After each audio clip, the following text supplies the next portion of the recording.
దైవ మర్మములు ఏప్రిల్ 4.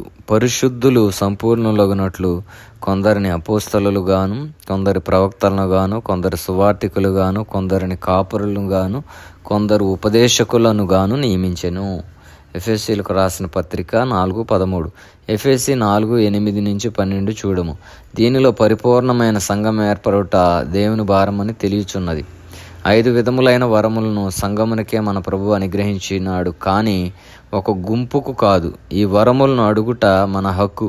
ఒక ఉజ్జీవ కూటములో సంచరించుమని ప్రభువును మనము కోరినట్లే అపోస్తలులు, ప్రవక్తలు, సువార్తికులు, కాపరులు, ఉపదేశకులు అనుగ్రహించి మనల్ని ఆశీర్వదించు మని ప్రభువును అడగవలను. వీరందరూ కలిసి పనిచేసినప్పుడు గట్టి పునాది పైన విశ్వాసులు స్థిరపరచబడుదురు.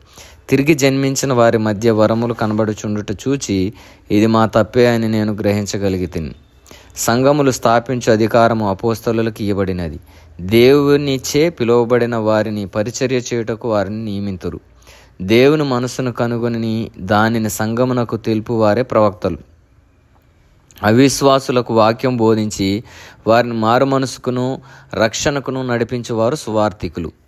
ఇది వారి ముఖ్యమైన బాధ్యత. ఉపదేశకులు అన్ని తరగతుల ప్రజలను సమీపించి ఓర్పు, ఆదరణ, దయలతో వాక్యమును ఉపదేశించారు. కాపరులు తల్లిదండ్రులు, గొర్రెల కాపరుల వంటి వారు దేవుని మందనపై విచారణ చేయుచు దాని కాయు బాధ్యత వీరిది. వేరుగానున్నప్పుడు గాక కలిసి పనిచేసినప్పుడే పైవరములన్నీ ఫలభరితముగా నుండుట కనుగొందము. కాబట్టి మనము కూడా సంపూర్ణ మగులట్లు దేవుడు మనకిచ్చిన 5 ఆత్మీయ తలాంతులను ప్రతి ఒక్కరము కూడా ఉపయోగించి దేవుని సంఘముగా, దేవుని మందిరముగా అనేకులను రక్షణ మార్గంలోకి నడిపించినట్లు దేవుడు ప్రతి ఒక్కరికి అటువంటి సహాయం దయచేయునుగాక. ఆమెన్.